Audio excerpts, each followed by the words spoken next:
Nagmamadaling itinaas ni Jordan ang kanyang mga kamay at sinabing, Mr. Rong, ang teknolohiya at medikal na pamantayan ng iyong pamilya ay matagal nang umabot sa pagiging perpekto. Mangyaring iligtas ang aking kaawa-awang asawa. Kung mailigtas mo ang aking asawa, handa akong tulungan ka sa anumang larangan at tulungan kang mapabuti ang iyong lakas sa bawat aspeto. Si Rong Huangde ay napakagalang kay Jordan. Napangiti siya.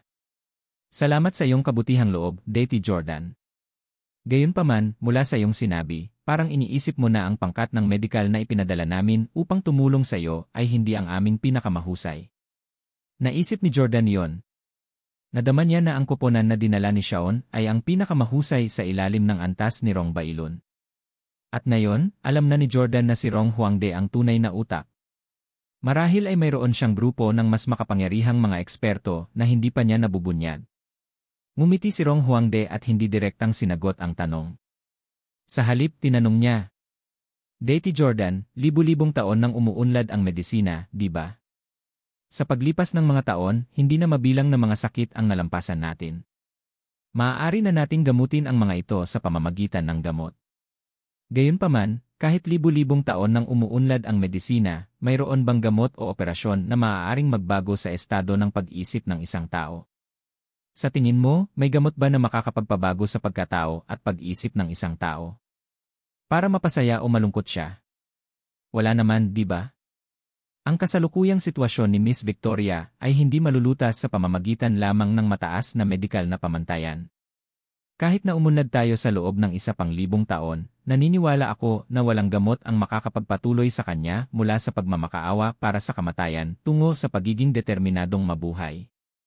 Siya ay nagdurusa mula sa isang sakit sa pag-iisip at isa na hindi malulutas ng mga kasanayang medikal. Agad na napalitan ng kawalan ng pag-asa ang ekspresyon ni Jordan. Kaya kahit hindi mo maililigtas si Victoria. Kung kahit si Rong Huangde ay walang magawa, hindi talaga alam ni Jordan kung sino ang hahanapin. Marahil wala na talagang pag-asa si Victoria. Sa hindi inaasahang pagkakataon, muling umiti si Rong Huangde. Actually, may solusyon. Natuwa agad si Jordan. Maliligtas mo ba ang asawa ko? Paano? Sinabi ni Rong Huangde, ang problema sa iyong asawa ay siya ay patay na sa loob at wala nang pagnanais na mabuhay. Ang kanyang isip ay namatay sa sandaling siya ay binaril. Kahit na pinagaling ng doktor ang kanyang sugat sa baril, ang kanyang isip ay nasa patay pa rin. Kaya, kung gusto mo siyang iligtas, kailangan mong magtanim ng ideya sa kanyang isipan na anuman ang mga paghihirap na naranasan niya, kailangan niyang maging positibo at mabuhay. Nagmamadaling nagtanong si Jordan, paano? Itinuro ni Rong Huangde ang time gate na kalalabas lang niya at sinabing, bumalik sa nakaraan. Talagang kailangan mong gawin ito ngayon. Kailangan mong bumalik sa nakaraan para makumpleto ito. Sa katunayan, hinihikayat siya ni Rong Huangde na bumalik sa nakaraan. Gayunpaman, matapos itong pag-isipang mabuti, napagtanto ni Jordan na tama si Rong Huangde. Ang tanging solusyon ngayon ay bumalik sa nakaraan. Nagpatuloy si Rong Huangde, pagkatapos mong bumalik sa nakaraan, maaari kang magtanim ng ideya sa kanya sa tuwing kasama mo siya. Halimbawa, madalas mong banggitin kung ano ang magiging kalagayan niyong dalawa pagkaraan ng mga dekada kapag naging matandang mag-asawa na kayo. Magkahawak kamay pa rin kayong dalawa at mamasyal sa parke ng magkasama. Mapapayakap mo ang iyong mga apo ng magkasama at iba pa. Kapag ang kanyang puso ay puno ng pag-asa para sa hinaharap na ito at naaalala niya ito sa kaibuturan ng kanyang puso, siya ay mapupuno ng pag-asa. Iyon ang magbibigay daan sa kanya upang magising. Dahan-dahang naisip ni Jordan ang pagiging posible ng bagay na ito. Magtanim ng ideya sa kanya. Biglang naalala ni Jordan ang pelikula ni Nolan na Inception. Sa pelikula, upang bigyan ng tagapagmana ng isang financial group ang mga ari-arian ng kanyang ama, ang bida ay nagtanim ng isang ideya sa tagapagmana sa pamamagitan ng isang ilusyon na panaginip. Naimpluwensyahan nila siya na hindi pera ang pinakamahalagang bagay. Pamilya at pagmamahal noon. Sa huli, pagkagising, sumuko nga ang tagapagmanang iyon na manahin ang negosyo ng kanyang ama at piniling mamuhay ng ordinaryong buhay. Kung babalik si Jordan sa nakaraan, maaari siyang magtanim ng ideya sa isip ni Victoria, ang ideya na kailangan niyang manatili kay Jordan hanggang sa pagtanda niya. Hanggat malakas ang ideyang ito, tiyak na magigising si Victoria at hindi hahanapin ang kamatayan. Sabi ni Sean, Dad, hindi na kailangang dumaan sa napakaraming problema. Nagpakamatay si Victoria dahil kontrolado ng asawa ko ang kanyang katawan at sinipingan ang batang iyon. Bumalik ka sa nakaraan at pigilan ang aking asawa sa pagtulog sa kanya. Jordan, kung gagawin mo ito, wala akong pakialam na sampalin mo ang aking asawa ng ilang beses. Talagang niloko ako ng babaeng ito para ipaghiganti ka. Gayunpaman, diretsong sinabi ni Rong Huangde, Sean, itigil mo na ang pagtawag sa akin ng tatay. Hindi karapat-dapat ang iyong Lee na maging anak ko. Hindi ba kayo nanood ng Creed ni Direktor Nolan? Ipinaliwanag ko sa kanya ng malinaw ang konsepto ng paglalakbay sa oras sa pelikula. Hindi na mababago ang nangyari sa nakaraan. Si Victoria at ang batang lalaki ay natulog ng magkasama at pinili niya ang dalawang bagay na ito na kunan ang sarili niya. Kapag sinubukan mong baguhin ang alinman sa isa sa mga kaganapan, may lalabas na bagong timeline, Nay. Isang paralel na mundo. Mabilis na sagot ni Jordan. Tumango si Rong Huangde. Tama. Sa paralel na mundong ito, hindi na violate ang asawa mo. Hindi siya nagpakamatay at maayos ang pamumuhay. Ngunit ang Victoria sa mundong ito ay wala pa ring malay. Mabilis na sinabi ni Jordan, hindi, ayokong lumikha ng paralel na mundo. Hindi ko babaguhin ang nakaraan. Wala akong pakialam kay Victoria at sa batang iyon. Gusto ko lang na magising siya. Parallel worlds ang pinakakinatatakutan ni Jordan. Hindi niya nais na lumikha ng isang bagong daloy sa oras. Ngumiti si Rong Huangde. Alam niya na si Jordan ay isang taong nakakita ng mas malaking larawan. Anya, Jordan, nangyari na ang nangyari. Anyway, you can create a parallel world even if you want to. At least, sa mahabang karanasan ko sa time travel, hindi pa ako nakakagawa ng parallel world. Sa sandaling ito, medyo nahihilo si Sean. Tanong niya, Tay, dahil hindi mo na mababago ang nangyari sa nakaraan, bakit mo hiniling kay Jordan na ibalik ang nakaraan? Hindi ba't nangyari na ang dapat na mangyari? Noong nakaraan, hindi na itanim ni Jordan ang ideyang ito kay Victoria. Kung babalikan niya ang nakaraan at itanim ang ideyang ito, hindi ba't katumbas ito ng pagbabago sa nakaraan? Medyo naguluhan din si Jordan dito. Itinuro ni Rong Huangde si Sean at sinabi sa isang masayang tono. Magandang tanong ito. Kwalipikado kang maging anak ko. Ngayon, gusto kong sabihin sa iyo ang tungkol sa isa pang napakahalagang konsepto ng paglalakbay sa oras. Dapat kang makinig ng mabuti. Sa mga salitang iyon, naging maasikaso sina Jordan at Sean. Mabagal na sinabi ni Rong Huangde, bago natin pag-usapan ang konseptong ito, gusto kong magkwento sa iyo. Marahil ay narinig mo na ito dati. Sinasabi ng alamat na ang mundong ito ay orihinal na walang buwan. Ang Diyos lamang ang lumikha ng lupa. Ang Earth ay ang tanging planeta sa buong universo. Ngunit sa paglipas ng panahon, biglang isang araw, ang isang tao na tinatawag na Galileo ay nag-imbento ng isang teleskopyo na maaaring tumingin sa kabila ng kalangitan. Nangangahulugan ito na ang buwan ay hindi umiiral hanggat hindi mo ito nakikita. Kapag mayroon kang kakayahang makita ito, ang buwan ay ilalagay doon. Naiintindihan mo ba ang ibig kong sabihin? Nataranta si Sean pero parang may naintindihan si Jordan. Sabi ni Jordan, ibig mong sabihin, mangyayari pa rin ang nakita ko sa mga mata ko dati. Pero ang hindi ko nakita, mababago ko pa. Pumalakpak. Pumalakpak. Pumalakpak. Masayang pumalakpak si Rong Huangde at pinuri si Jordan. Tulad ng inaasahan sa isang Diyos-Diyosan. Gaya ng inaasahan sa isang inapo ng pamilya Steele. Jordan, napakatalino mo. Iyon nga ang ibig kong sabihin. Si Sean ay may mababang antas ng edukasyon. Habang siya ay mahusay sa kanyang mga diskarte sa demonyo, wala siyang alam tungkol sa pisika at agham. Hinatak niya ang braso ni Rong Huangde. Dad, hindi ko maintindihan. What do you mean? What are you talking about? Can you explain to me? Ngayon, tatawagin ni Sean si Rong Huangde na tatay sa tuwing makikita niya siya. Dahil talagang ginagamit ni Sean ang katawan ni Rong Bailun, minsan ay napagkakamalan ni Rong Huangde na ang taong ito sa harap niya ay tunay niyang anak. Ito rin ang dahilan kung bakit nagpumilit si Sean na tawagin siyang tatay. Ito ay upang lituhin ang matandang ito at madamay siya sa kanya. Matyagang nagpaliwanag si Rong Huangde, hayaan mo akong bigyan ka ng isa pang halimbawa. Kung nagmamaneho ka para magtrabaho sa lungsod sa kabisera, makakatagpo ka ng maraming sasakyan sa daan. Gayunpaman, dalawang kotse lang ang natatandaan mo, isang itim na Audi E8 at isang puting Ford Focus. Mayroong daan-daang mga kotse na hindi mo naalalang nakita mo. At maaari mong palitan ang lahat ng ito. Maaari kong palitan ang Tesla na sumusunod sa iyong sasakyan sa isang Porsche, o maaari kong palitan ang isang Volkswagen na malayo sa isang Buick. Naiintindihan mo ba? Napalunok si Sean. Siya hindi pa rin lubos na naiintindihan. Nang makita kung gaano nalilito si Sean, mabilis na pumagitna si Jordan para magpaliwanag. Sa bagay, napagkasunduan na nilang magtrabaho sa isa't isa. Sabi ni Jordan, huwag muna tayong gumamit ng mga ganitong komplikadong halimbawa tungkol sa nakaraan at hinaharap sa ngayon. Pag-usapan na lang natin ang kasalukuyan. Nandito tayo sa kwartong ito ngayon, di ba? Napatango naman si Sean. Tinanong ni Jordan, ano ang nasa labas ng kuta na ito? Saglit na natigilan si Sean bago sumagot, may mga damuhan, sundalo at armas sa labas ng kuta. Sinabi ni Jordan, hindi, sinasabi ko na ito ay isang disyerto sa labas ng kuta na ito. Napangiti si Sean. Imposible yan. Chengdu ito, isang malaking lungsod. May iba pang mga lungsod sa malapit. Paano ito magiging disyerto? Ngumiti si Rong Huangde at sumama. Sinasabi ko na sa labas ng kuta na ito ay ang dagat. Nagbago ang ekspresyon ni Sean. May nangyari ba sa utak mo? Bakit hindi mo hayaang suriin ka ni Dr. Lee?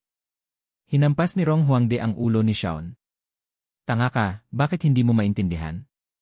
Tanungin kita, nakikita mo ba kung ano ang nasa labas ng kuta ngayon? Huwag na nating pag-usapan ang tungkol sa pagpasok mo. Pag-usapan natin ngayon. Nakikita mo ba ito sa sandaling ito? Umiling si Sean.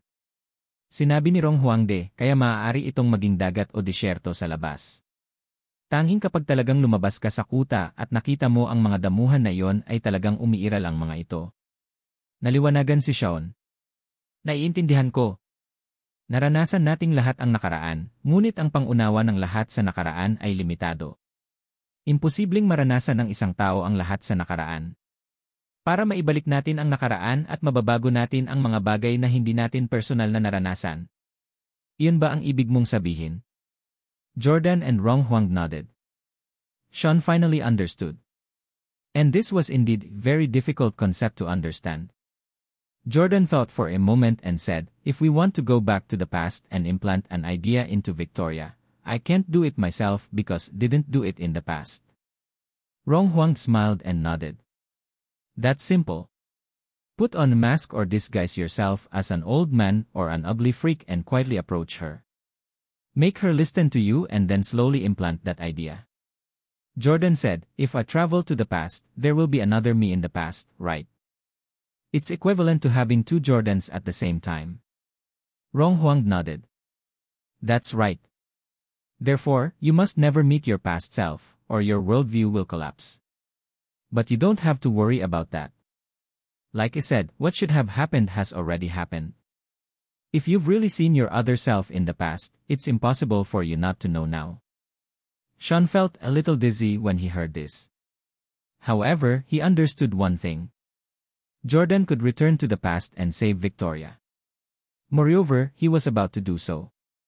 Jordan said, Mr. Rong, please let me return to the past and save my wife. He had confirmed that as long as he returned to the past and found an opportunity to implant the idea of growing old with Jordan into Victoria, she would wake up. Jordan couldn't wait to do this now. However, Rong Huang stretched lazily. I'm so tired. Dr. Ray, give me a glass of whiskey. Rong Huang ignored Jordan and walked to the side to drink. Jordan knew that Rong Huang would not help him so easily. Since he had chosen to come here, Jordan was already prepared to pay any price. Mr. Rong, if you're willing to send me back to the past and save my wife, I'm willing to return to 30 years ago to help you explore the secrets of the Handley family, as well as the origin and secrets of the deity. Rong Huang was delighted. Ha ha ha, deity Jordan, you're finally enlightened. Actually, you're not helping me. You're helping yourself and the entire human race. As long as I can know the Handley family spells and the secret origins of the deity, I will have no regrets even if I die. Let's not delay a moment longer. Really, don't we start immediately? Jordan said, "Before I help you, I have to save my wife, Victoria." Rong Huang became cautious again. "Dati Jordan, your condition seems a little too much. Since you're begging me to help you, you should solve a problem first before I can help you." Jordan was very determined. "I must save my wife first. I promise you that after save my wife, I will definitely help you finish what you started. If you don't trust me, you can let me take the poison you gave Sean to control me." Jordan offered to let Rong Huang control him with poison so as to dispel Rong Huang's worries about him. Lahat para sa kapakanan ng paggising kay Victoria sa lalong madaling panahon. Sa isang banda, ginagawa niya ito dahil mahal na mahal niya si Victoria at gusto niya itong magising ng mabilis. Sa kabilang banda, ito rin ay para sa kaligtasan. Kung tinulungan ni Jordan si Rong Huangde na tuklasin muna ang mga lihim ng mga ninuno ng pamilya Handley, sino ang nakakaalam kung anong uri ng panganib ang kanyang makakaharap?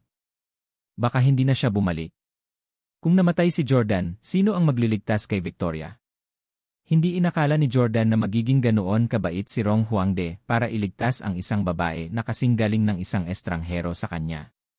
Bilang karagdagan, ginalugad ni Rong Huangde ang mga sikreto ng pamilya Handley sa loob ng maraming taon, ngunit wala siyang natuklasan. Kahit na si Jordan ay isang Diyos, tiyak na magtatagal ito. Ayaw ni Jordan na maghintay ng ganoon katagal si Victoria. Nakakunot ang noo ni Rong Huangde habang tahimik niyang iniisip ang pagiging posible ng bagay na ito. Ang laso ng pamilya Rong ay ang pinaka-advanced sa mundo. Ito ay hindi isang bagay na maaaring ihambing ng iba pang mga normal na lason. Kahit na si Jordan ay isang Diyos-Diyosan at may nangungunang medikal na koponan sa likod niya, maaaring hindi siya makagawa ng isang panlunas sa maikling panahon. Kailangang uminom ng antidote minsan sa isang linggo kung hindi ay mamatay sila. Sa pag-isip na ito, tiwala si Rong Huangde na magagamit niya ang lason na ito para kontrolin ang Jordan. Gayunpaman, nag-aatubili siyang gawin ito. Ayaw niyang nababase sa banta ang kanilang relasyon. Nagmamadaling sinabi ni Rong Huangde, "Jordan, ano ang pinagsasabi mo? Bakit kita lalasunin? Hindi ako demonyo na lalasunin ang mga tao para kontrolin sila. Binigyan ko si Xiao ng lason dahil nag-aalala ako na gagamitin niya ang pagkakakilanlan ng anak ko para gumawa ng mga karumal-dumal na bagay. As you know, he is a demon. He has pumatay ng hindi mabilang na tao at enjoy ang pagiging isang ruler. Dati, hindi siya nagdalawang isip na gumamit ng biochemical weapons para ilagay sa panganib ang napakaraming inosenteng buhay.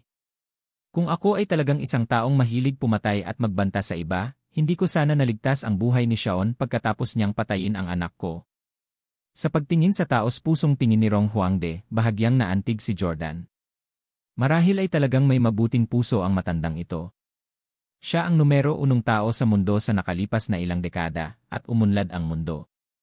Hindi niya inabuso ang kanyang kapangyarihan o gumamit ng makabagong teknolohiya para gumawa ng masasamang gawa.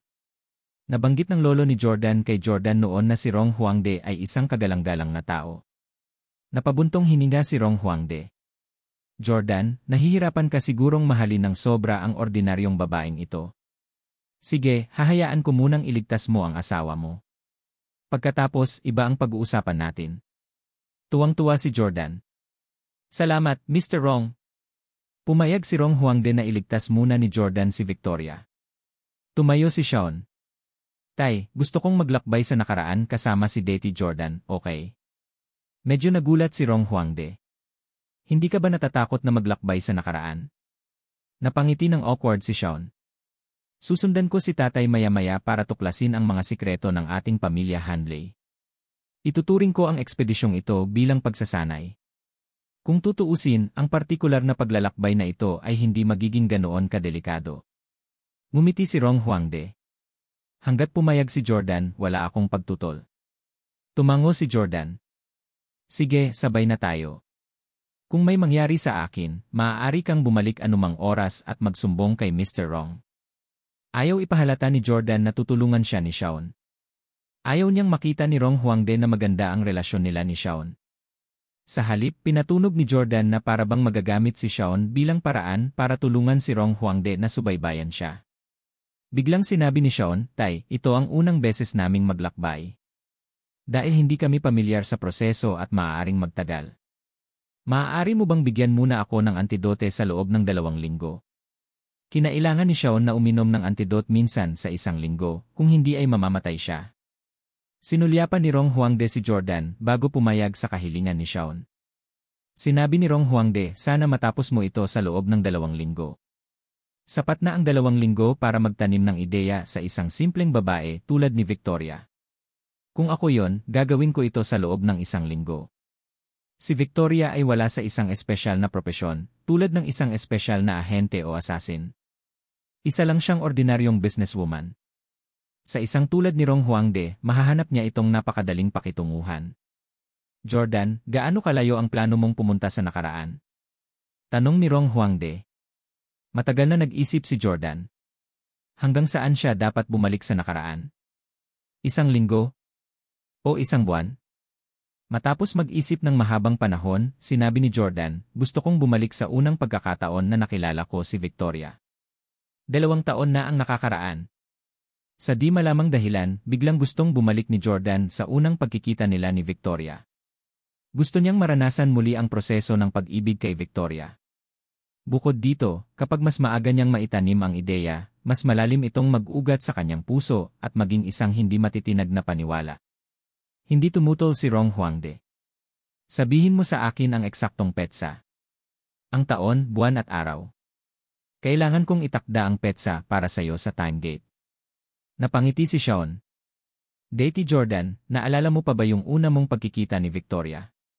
Baka nakalimutan mo na, haha. Sinabi ni Jordan, 0 Abril 2020 ang unang pagkakataon na nakilala ko si Victoria. Paano ko makakalimutan? Hindi lang si Victoria. Tandang-tanda ko rin ang petsa na una kong nakilala si Loren sa coffee shop. Pumunta si Rong Huangde upang itakda ang petsa sa gate ng oras. Inabot niya ang kanyang lumang mga daliri, itinakda niya ang petsa sa touchscreen hanggang 8 Abril 2020. Bakit mo ito itinakda ng maaga ng 2 araw?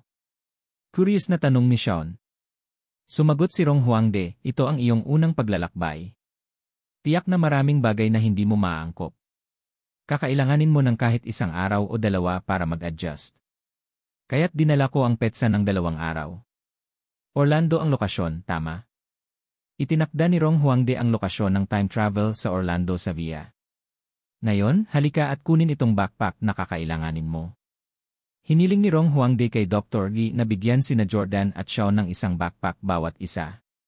Pagbukas ng bag, maraming bagay ang nasa loob, tulad ng oxygen mask, protective suit, bank card, cash, mamahaling relo, armas at drone.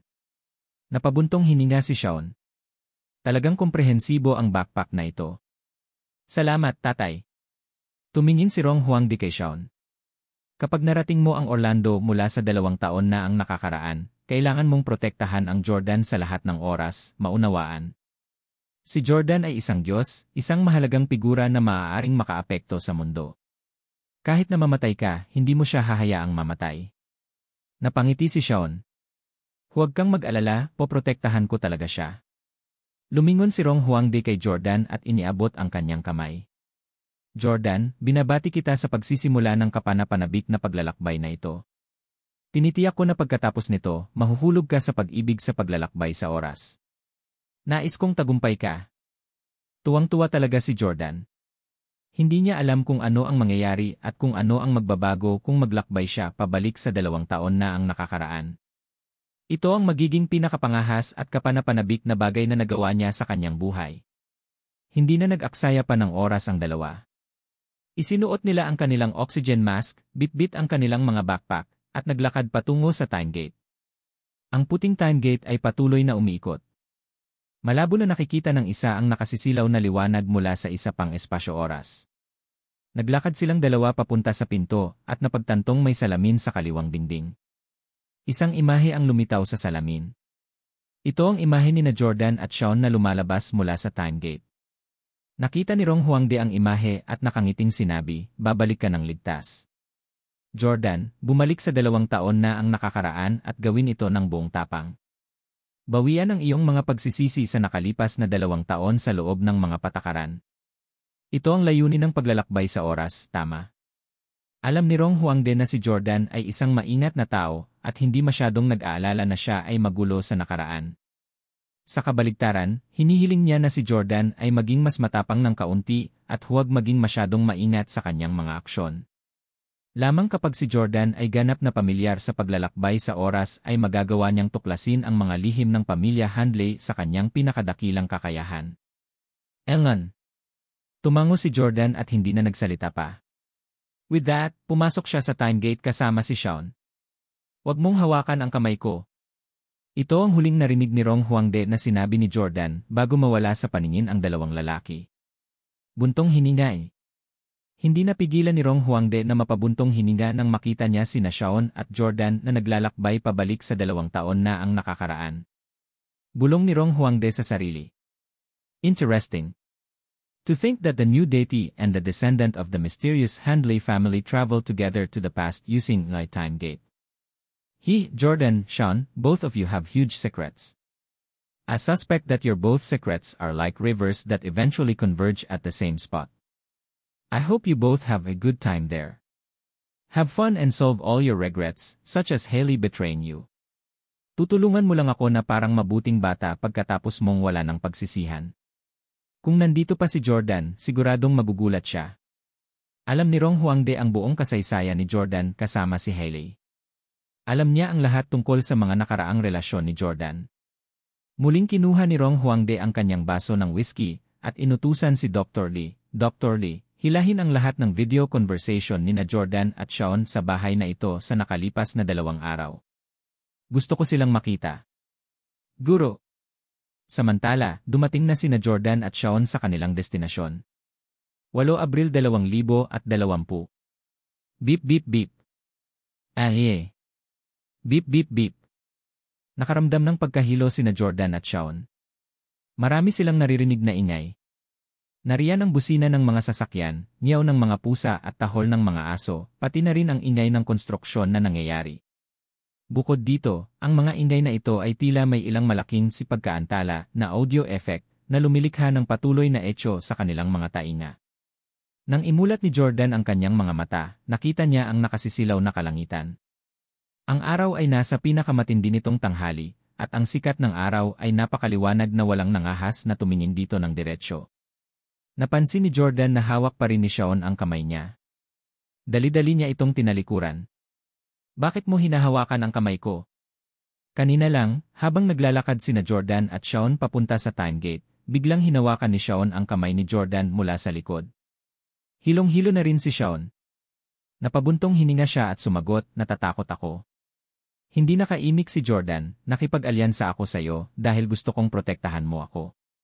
Paano ako naging tagapagtanggol mo? 2 hakbang pasulong sina Jordan at Shaun, ngunit natisod sila sa lupa pagkaraan lamang ng ilang hakbang. Nako, nahihilo na ako. Ayos lang kung ipikit ko ang mga mata ko, pero kung bubuksan ko ito at may makita ako, parang umiikot ako. Ano ang dapat kong gawin? Nagsimulang mag-alala si Shaun. Hindi kataka-taka na pinabalik sila ni Rong Huangde sa isang petsa ng maaga ng 2 araw. Kakailanganin talaga ng ilang oras upang umangkop sa kanilang unang paglalakbay sa nakaraan. Nakaupo din sa lupa si Jordan. Tiningnan niya ang mga sasakyan sa kalsada at napagtanto niyang patalikod silang lahat. Napagtanto din ni Shaun na ang mga tao at hayop ay naglalakad sa magkasalungat na direksyon. Tanong niya, Jordan, dapat ay bumalik na tayo sa taong 2020 ngayon. Ang mga bagay ba sa nakaraang mundo ay dapat nakabaligtaran? Umiling si Jordan. Kung ito ay isang permanenteng bagay, tiyak na sasabihin sa amin ni Rong Huangde ng maaga. Sa palagay ko ito ay dahil naranasan namin ang time gate at pinaikot-ikot, kaya lahat ng nakikita namin ay kabaligtaran. Dapat bumalik sa normal ang mga bagay pagkatapos ng ilang sandali. Nagpahinga ang dalawa ng mahigit kalahating oras bago tuluyang masanay sa bagong mundong ito at makapaglakad ng mabagal. Pagkaraan ng ilang saglit na paglalakad, nakarating silang dalawa malapit sa isang commercial district na mas traffic. Sinabi ni Jordan, maghanap ng isang tao upang kumpirmahin kung ito ay 2020. Tumango si Shaun. May itatanong pa sana siya, bigla niyang nakita ang isang traffic police na nagbibigay ng tiket sa isang sasakyan na iligal na nakaparada. Matapos maibigay ng traffic police ang tiket, lumapit si Sean at kinuha ito para makita ni Jordan. Ang petsa sa tiket ay malinaw na nakasaad. Jordan, tingnan mo. Abril 8 na 2020. Matagumpay tayong nakabalik sa nakaraan. Tuwang-tuwa si Sean. Gayunpaman, hindi pa rin mapalagay si Jordan. Nag-aalala siya na baka mahulog siya sa bitag na itinakda ni Rong Huangde. Nag-aalala siya na walang mga time machine sa mundong ito. Kaya naman, kailangan niyang kumpirmahin na nakabalik na talaga siya 2 taon na ang nakaraan. Kaya naman, hinawakan niya ang isang magandang babae na naglalakad palapit sa kanila. Maganda ang katawan niya at naka-shorts. Ah, anong ginagawa mo? Sigaw ng dilag. Sinabi ni Jordan, "Pretty lady, gusto kong makita ang iyong telepono." Sinulyapan ng dalaga si Jordan na may masamang tingin. Kung gusto mo ng number ng isang tao, magbihis ka muna bago lumabas. Ito ang pinaka-fashionable na lugar sa Orlando. Tignan mo iyang suot niyong dalawa. Pareho kayong naka-oxygen mask na para bang wala kayong mahabang buhay. Ni hindi nga kayo naglakas loob na ipakita ang inyong mga mukha. Ni hindi ko nga alam ang itsura ninyong dalawa. How would he dare to give you a number? Naiinip si Sean. Bakit ang galang mo sa uto-uto na babaeng ito? Maagaw mo na lang ang phone niya. Bilang ang number 1 man sa mundo, walang pasensya si Sean na mag-aksaya ng oras sa isang ordinaryong magandang babae mula sa Orlando. Inagaw niya ang phone niya at iwinagayway ito sa harap ng mukha niya para i-unlock ito gamit ang facial recognition function. Hoy, bakit ka ganyan? Bakit mo inagaw ang phone ko? Nagalit ang dalaga. Hindi nag-aksaya ng oras si Jordan. Kinuha niya ang phone niya at binuksan ang kalendaryo. Nakita niya ang date sa phone. Ito ay talagang 8 Abril 2020. Sa wakas ay nakatitiyak si Jordan na bumalik nga siya sa 2 taon na ang nakakaraan. Bumalik kami sa nakaraan. Bumalik talaga kami sa 2 taon na ang nakakaraan. Biglang naramdaman ni Jordan na parang isang buhay na ang lumipas. Pakiramdam niya ay parang panaginip ang lahat ng ito. Masyadong magical. Maaari talaga siyang bumalik sa panahon 2 taon na ang nakakaraan at makipagkita at makipag-usap sa mga tao noong nakaraang 2 taon. 2 taon na ang nakalipas, manugang pa rin siya ng pamilya Camden at sumasailalim pa rin sa mental training na inayos ng kanyang lolo. In love pa rin siya sa gay na si Hailey at hindi pa niya nakikilala sina Victoria at Lauren. May subconscious feeling si Jordan na marami siyang gagawin sa biyaheng ito pabalik sa nakaraan. Hindi lamang pagtatanim ng ideya kay Victoria. Baliw ka ba? Bakit ka nakatingin sa kalendaryo ko? Wala ka bang phone? Binawi ng magandang babae ang kanyang telepono. Tumingin siya kina Jordan at Sean na parang baliw bago naglakad palayo. Tinapik ni Sean ang balikat ni Jordan at mumiti. How king insane. We've really returned to 2 years ago. Sa mga oras na ito ay nasa Switzerland pa ako. Sa palagay mo ba ay dapat akong pumunta sa Switzerland ngayon at magpadala ng mensahe sa aking nakaraan upang hilingin sa kanya na mabilis na dalhin si Lota? Kung hindi, agawin mo siya sa 1 taon. Lahat ng tao ay may pinagsisisihan noon, pati na si Sean. Isa sa mga pinagsisisihan niya ay si Lota. Pinalaki niya si Lota dahil gusto niyang kunin siya bilang kanyang babae kapag siya ay 18. Gayunpaman, bago siya magnegatibo 18, nakilala niya si Jordan at hiniling na iligtas siya mula sa Swiss Castle. Inilibot ni Jordan ang kanyang mga mata kay Sean at nagbanta, "Pwede mong subukan." Tumawa si Sean. "Nagbibiro lang ako." Hahaha, nangyari na ang mangyayari. Dahil naagaw mo na ang unang pagkakataon ni Lota, kahit na bumalik ako sa nakaraan, hindi ko na mababago ang katotohanan iyon, di ba? Umiling si Jordan. Hindi, first time pa lang ni Lota sa kanya. Hindi niya ako binigay. Nagulat si Sean. Damn, stop fooling around. Di ba magkasama kayong natulog? Sabi ni Jordan, on our way to the Louis from Chaoyang Park. She alluded to it, may sinabi siya tungkol sa kung paanong hindi pa rin niya na ibibigay ang kanyang unang pagkakataon. Hindi ko maintindihan kung ano ang ibig niyang sabihin. Dati, malinaw niyang sinabi na noong wala akong malay sa espesyal na silid na yon sa Switzerland, ginawa niya ito sa akin. Hindi napigilan ni Sean ang tumawa. Hindi alam ni Jordan ang dahilan pero alam niya. Gayunpaman, nahihiya siyang sabihin kay Jordan. Natatakot din siyang bugbugin siya ni Jordan hanggang mamatay kapag nalaman niya ang totoo. Masasabi ni Jordan na may nangyari kay Shawn. Tanong niya, may alam ka ba? Anong kalokohan ang itinuro mo kay Lota? Mabilis na iniba ni Shawn ang topic at tinuro ang isang cave sa harapan. Nauuhaw ako. Kukuha ako ng isang tasa ng kape. Gusto mo ba? Naglakad si Shawn sa cave at umorder na sana ng isang tasa ng kape. Sa sandaling ito, isang delivery rider ang biglang nakakuha ng atensyon ni Shawn at Jordan. Nang mapansin ni Shawn ang binata na naka-helmet at naka-deliver na uniform, bigla siyang nakaramdam ng familiarity. Natigilan si Jordan nang makita ang delivery man na yon. Lumingon ang binatang delivery man. Sabay na pinagmasdan ni Shawn at Jordan ang kanyang mukha. Ikaw kasi. Nagulat si Shawn. Napagtanto niya na ang binata na naghahatid ng takeout ay walang iba kundi si Jordan mula 2020. Sa oras na ito 2 taon na ang nakalilipas, talagang isang delivery man si Jordan. Ako ang pinakamasaya tuwing umaga. Magkikita tayong muli sa tren na ito. Matapos iturok si Jordan ng Mirakuru Serum, ang kanyang pandinig ay bumuti ng husto. Malabo pa nga niyang naririnig ang musikang tumutugtog sa Bluetooth earpiece ni Jordan. Iyon ang paborito niyang kanta na patugtugin kapag nasa labas siya at naghahatid ng takeout. Hindi niya akalain na makikilala niya ang kanyang past self from 2 years ago. Naalala ni Jordan ang payo ni Rong Huangde. Hindi niya hahayaang makita siya ng kanyang nakaraan. Kung ang isang tao ay nakakita ng isang taong kamukhang-kamukha nila, malalaman nila na may mali at babagsak ang kanilang pananaw sa mundo.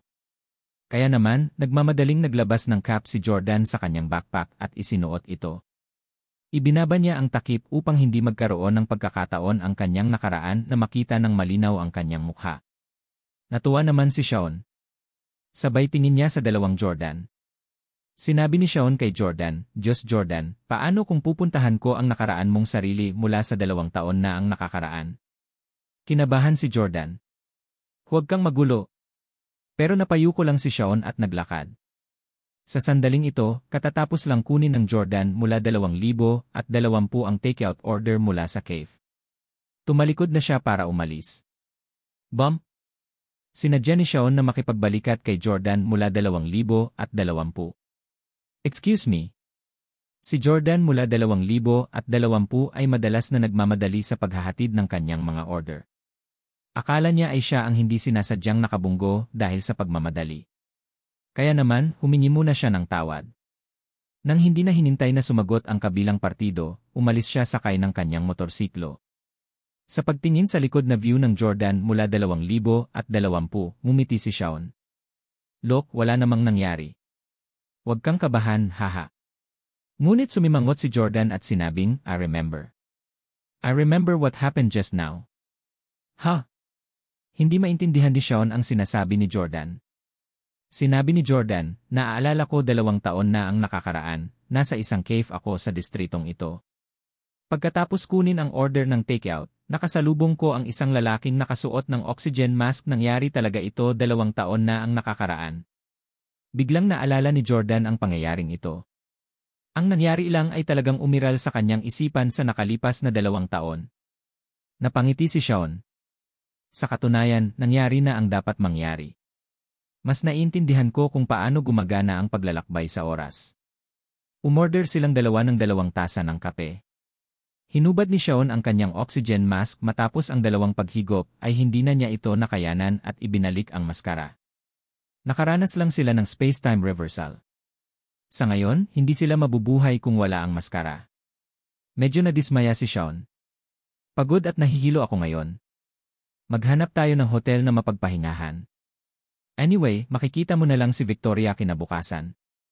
Tumango si Jordan at sinabing, pero hindi tayo pupunta sa hotel. Punta tayo sa New City Residential Estate. Naramdaman ni Shawn na medyo pamilyar ang lugar na ito. Dati niyang inimbestigahan ang background ni Jordan at naalala niya na ang New City Residential Estate ay kung saan nakatira si Jordan kasama si Hailey noong ikinasal ito sa kanya. Bakit tayo pupunta sa New City Residential Estate? Hindi ba doon ka nakatira ngayon? Tanong ni Shawn. Sabi ni Jordan, kumuha tayo ng bahay sa tapat ng dati kong bahay para masubaybayan ang nakaraan ko. Walang sinabi si Shawn. Kung siya iyon, gugustuhin din niyang humanap ng sikretong lugar para masubaybayan ang kanyang nakaraan. Sumakay silang dalawa ng taxi papunta sa New City Residential Estate. Saang building kayo ni Hailey tumira? Tanong ni Sean kay Jordan habang papasok sila sa estate. Itinuro ni Jordan ang gusali sa harapan. Napangiti si Sean. Yung isa. Sige, humanap tayo ng lugar sa tapat ng building na yon para subaybayan ang bawat kilos mo at ni Hailey sa 2020. Hehe, tara at manakawan tayo. Tingnan natin kung sinong pamilya ang malas. Dumating sina Jordan at Sean sa tapat ng building na tinitirhan ni Hailey. Nasa ika-9 na palapag ang apartment nila, kaya pumunta rin si Jordan sa ika-9 na palapag ng katapat na gusali. Knock knock. Kumatok si Jordan sa pinto. Isang boses ng babae ang umalingaw-ngaw. Sino to? Anong gusto mo? Isa itong high-end na distrito sa Orlando. May mga kamera sa pinto at nakikita ng babae sa loob sina Jordan at Sean at kung paano sila manamit. Nakasuot ng oxygen mask ang dalawa at nakabalot. Hindi sila mukhang disenteng tao. Alam ni Jordan na hindi niya mabubuksan ng ganoon kadali ang pinto. Naiinip na sabi ni Sean, buksan mo ang pinto dali. Nandito kami para bilhin ang bahay mo. Bilhin mo ang bahay ko. Huwag mo akong tratuhin na parang 3 taong gulang. Masasabi ko sa isang sulyap na hindi kayo mabubuting lalaki. Bilisan mo at umalis, kung hindi, tatawag ako ng pulis. Banta ng babae. Magsasalita pa sana si Sean nang pigilan siya ni Jordan. Sumigaw si Jordan sa pintuan, ikaw si Yasmin, tama? Sandaling natigilan si Sean. Kilala talaga ni Jordan ang may-ari ng apartment na ito. No wonder pinili niya ang ika-9 na palapag. Sa totoo lang, kung para sa surveillance, mas mabuting pumili ng mas mataas na palapag. Biglang nagpanik ang babae sa loob. Paano mo nalaman? Bakit parang pamilyar ang boses mo? Dito ka rin ba nakatira? Kilala ni Jordan ang may-ari ng apartment na ito dahil pumunta siya rito noon para maghatid ng takeout. Nagkataon lang na nakatira sila sa iisang kapitbahayan at nasa iisang palapag lang, magkaibang building lang. Dahil ang babaeng ito ay medyo maganda at may magandang figura, naalala siya ni Jordan. Sa katunayan, hindi lamang alam ni Jordan ang kanyang pangalan, alam din niya ang kanyang maliit na sikreto. Sabi ni Jordan, Yasmin, buksan mo ang pinto. Kung hindi, tatawagan ko ang asawa mo at sasabihin ko sa kanya na natulog ka sa iba sa likod niya. Napatulala si Sean. Nakipagrelasyon ang babaeng ito. Mabuting Panginoon, napakaraming manloloko na babae sa munting estate na ito. Ang lugar na ito ay dapat palitan ang pangalan ng Cuckold Residential Estate. Humalakhak si Sean. Hindi sinusubukan ni Jordan na lokohin siya. Alam niya ang tungkol sa kanyang maruming maliit na sikreto. Hindi niya sinasadyang sumunod sa kanya. Nagkataon lang na maraming beses niyang nakilala si Yasmin at alam niya ang hitsura ng asawa. Paminsan-minsan, kapag dumaan siya sa entrance ng hotel, makikita niya si Yasmin na nakahawak sa braso ng hindi pamilyar na lalaki habang papasok sila sa hotel. Nagpanik si Yasmin. Ikaw nagbubuga ka ng kalokohan. Kung maglakas loob kang magkalat ng kasinungalingan, tatawag ako ng pulis para arestuhin ka. Mahinahong sinabi ni Jordan, sige, tumawag ka ng pulis. Tawagan mo rin ang asawa mo. Maaari akong magpadala ng larawan mo at ng lalaking iyon na magkasamang natutulog sa asawa mo para mag-enjoy. Naiinip na si Sean. Buksan mo ang pinto dali. Kung walang ebidensya, sa tingin mo kakatok kami sa pinto mo. Nanginginig na binuksan ni Yasmin ang pinto at pinapasok sina Jordan at Sean. Medyo maluho ang bahay ni Yasmin. Hindi gaanong naiba sa lugar ni na Jordan at Hailey. Kinabahan si Yasmin. Anong gusto mo? Nandito ka ba para mangikil ng pera sa akin? Mabibigyan kita ng pera kung mangangako ka na hindi mo sasabihin sa asawa ko. Gayunpaman, $US is a 0,000 lang ang kaya kong ibigay sa'yo. Ito lang ang pera na mayroon ako ngayon. Umupo si Jordan sa sofa at sinabing, ayaw namin ng pera. Gusto lang naming lumipat ka, ang asawa mo at ang pamilya mo. Nanlaki ang mata ni Yasmin. Gusto mo ang bahay ko? Impossible iyon. Ang bahay na ito ay nagkakahalaga ng higit sa $2 milyon. Galit na sabi ni Sean, cut the crap. Hindi naman tayo magtatagal dito. Just treat it as us re-rent this place. This is the rent. Kinuha ni Sean ang isang magandang relo mula sa kanyang backpack. Ibinato ito ni Sean kay Yasmin. Napatingin dito si Yasmin at tuwang-tuwa. Oh and my God, ito ay isang Audemars Piguet na relo mula sa Royal Oak Offshore Collection. Ito ay nagkakahalaga ng higit sa $100,000. Alam ni Jordan ang kanyang sikreto at nag-aalok pa rin sila ng relo na nagkakahalaga ng $100,000 sa upa. Dahil dito, agad namang pumayag si Yasmin. Sige, kukumbinsihin ko ang aking asawa na irenta ang bahay na ito sa'yo. Hinimok ni Sean, bilisan mo at ilipat mo ang mga gamit mo. Bibigyan kita ng 2 oras.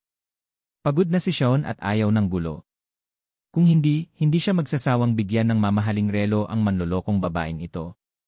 Hindi nagtagal, inilipat ni Yasmin sa labas ng bahay ang mga personal na gamit ng kanyang pamilya. Pagkaalis ni Yasmin, nakatulog sina Jordan at Sean sa pagod. 8:00 pa lang ng gabi sila nagising. Kinusot ni Sean ang kanyang mga mata. Hindi na niya kailangan ng oxygen mask at makakahinga na siya ng tahimik. Uminom siya ng isang malaking lagok ng malamig na beer at sinabing, sa wakas, hindi na ako nahihilo. Maging ang mga malalakas na tulad natin ay kailangang magpahinga ng mahabang panahon pagkatapos maglakbay pabalik sa nakaraan. Ang matandang iyon na si Rong Huangde ay malamang na kailangang matulog ng isang araw at gabi. Gising din si Jordan pero hindi siya sumasagot. Sa halip, kinuha niya ang isang peres ng binocular mula sa kanyang backpack at tumingin sa gusali sa tapat. Nakita niyang kakabukas lang ng ilaw sa tapat na palapag sa apartment na tinitirhan nila noon ni Hailey. Yo, nakauwi na ba kayo ni Hailey? Kinuha rin ni Sean ang kanyang binocular at tumingin. Sa sobrang layo nila, tanging nakikita lang ni Sean at walang naririnig. Napangiti siya. Mag-i-install ako ng surveillance camera at isang listening device sa iyong bahay. Sa ganitong paraan, hindi mo na kailangang tumingin sa binocular. Bilang miyembro ng 8 lihim na pamilya, ang mga high-tech na device na ito ay madaling makuha sa kanya. Kinokontrol ang isang invisible drone, si Sean ay maingat na nag-install ng mga kamera at listening device sa iba't ibang kwarto sa bahay ni Hailey, kabilang ang kwarto, sala at maging ang banyo. Nang makitang naglagay si Sean ng mga kamera sa washroom, dali-dali siyang pinigilan ni Jordan. Bakit ka naglalagay ng mga kamera sa washroom? Alisin ang mga ito. Napangiti si Sean. Bakit ka ba kinakabahan? Hindi mo na mahal ang DI na yan. Sinuntok siya ni Jordan. You. No matter what, Hailey is my ex-wife. How can let you silip at her bathing? Tumawa si Sean at itinago ang kamera. Naglagay lang siya ng listening device sa washroom bago kinokontrol ang drone para lumipad pabalik. Nakahanda na ang lahat ng kagamitan sa pagbabantay. Umupo sina Jordan at Sean sa sofa. Kitang-kita nila ang bawat kilos ni Hailey at nilampasan Jordan. Sa sandaling ito, si Jordan ay nagluluto para kay Hailey. Si Hailey ay nakasuot ng puting channeled shirt at puting shorts, kitang-kita ang kanyang maganda at magandang legs. Nakasuot din siya ng isang peres ng cute na pulang tsinelas. Hubby, bilisan mo na at ipaghanda mo ako ng hapunan. Nagugutom na ako, masungit na sabi ni Hailey. Nasa hapagkainan na siya at hindi na makapaghintay na kumain. Sige, malapit na itong matapos. Si Jordan ay abala sa paghahanda ng lahat sa kusina. Hinubad ni Hailey ang kanyang tsinelas at itinaas ang kanyang mahaba at patas na binti. Ipinatong niya ang kanyang makatarungan at malambot na mga paa sa upuan. Samantala, niyakap niya ang kanyang mga tuhod gamit ang kanyang mga payat na braso. May hawak din siyang phone na nag-scroll sa social media. Sa sandaling ito, si Hailey ay dalaga pa. Siya ay napakabata pa, at maraming mga kaedad niya ay nasa universidad pa. Naglabas pa rin siya ng inosente at childish na aura. Kapag naiisip kita, parang naiiyak ako. Ay. Sunugin ang papel at ibaon ang puno ng willow. Si Hailey ay nanonood ng isang maikling reel sa kanyang telepono. Ang tune na tumutugtog sa video ay ang pinakasikat na kanta sa internet nitong mga nakaraang araw. Ito ay isang katangian ng mga maikling video ng TikTok. Pagkatapos sumikat ang isang partikular na kanta, humigit kumulang kalahati ng mga video na pinanood mo ang magtatampok sa kantang iyon. 3 video pa lang ang napanood ni Hailey, at 2 sa kanila ang may kantang ito bilang background music nila. Ang kantang ito lamang ay sapat na para kumpirmahin ni Jordan na ang kasalukuyang taon ay talagang 2020. Ang mga tiket ng pulisya ng trapiko at ang kalendaryo ng telepono ng isang dumadaan ay maaaring sadyang baguhin. Gayunpaman, sikat lang ang partikular na kantang ito noong Abril 2020. Kung ito ay sa 2022, imposibleng patuloy na marinig ang kantang ito sa social media. Maliwanag na natuwa si Hailey sa kantang ito. Itatango niya ang kanyang ulo sa oras sa tono. Muli siyang nagsuot ng sapatos at naglakad papuntang kusina. Tinanong niya si Jordan na nagluluto. Jordan, pakinggan mo akong kumanta ng kantang ito. Kapag naiisip kita, ako. Sana hindi na lang ako nakatulog ng matagal. Kamusta ang pagkanta ko? Habang nagluluto si Jordan, lumingon siya sa kanya na may masayang ekspresyon. Sa sandaling ito, mahal na mahal pa rin ni Jordan si Hailey. 3 taon na silang dalawa at nasasanay na sila sa isa't isa. Kung late uwi ang isa sa kanila dahil sa trabaho sa araw na yon, magtatawagan silang dalawa at mag-uusap ng matagal. Ngumiti si Jordan. Aling bahagi ang tinutukoy mo? Kung ito ay ang mga salitang bahagi, ito ay kaya-kaya. Ngunit ang iyong oo ay medyo maganda. Smack! Nahihiyang ngumiti si Hailey habang hinahampas si Jordan sa likod. Nakakainis. Jordan, pervert ka. May ngiti sa labi si Hailey. Hindi niya alintana ang pang-aasar ni Jordan sa kanya. Bilisan mo at magluto. Mahaba ang araw ko at gusto kong kumain, udyok ni Hailey kay Jordan bago nag-scroll sa kanyang telepono nang bumalik siya sa hapagkainan. Hindi nagtagal, inilagay ni Jordan sa hapagkainan ang paboritong ulam ni Hailey, ang piniritong hipon na may pipino. Wow, ang bango. Hubby, ang sarap talaga ng luto mo.